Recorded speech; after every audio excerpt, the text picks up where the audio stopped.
This session is going to focus on the WPA Supplicant application in Ubuntu Linux to authenticate a supplicant or end device connection to a Radius server with user credentials.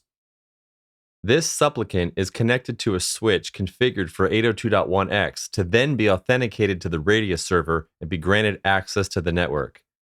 To configure the WPA Supplicant application, we need to edit the configuration in wired.conf.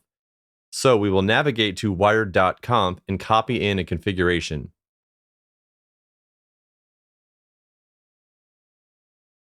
Here is a configuration using PEAP as the authentication protocol. The identity of this user is user1 and the password is password1. These are the credentials for this user configured in the Radius server.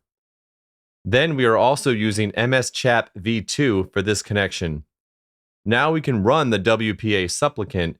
First, to show the connection being established, we can ping a device on the network. Currently, the ping fails. Then we can run the WPA supplicant to authenticate the user.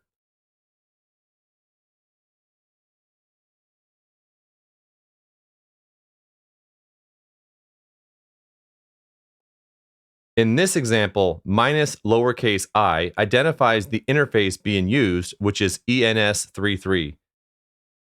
The next section specifies the configuration file to use.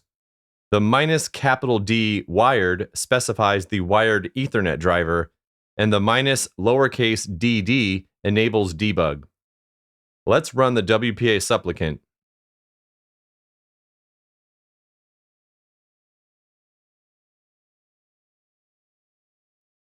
Okay, the user has been authenticated and we can see the pings are now successful. All right, we can now see that the connection has been established and the supplicant is now authenticated to the network using Radius. Thank you for tuning in. See you next time.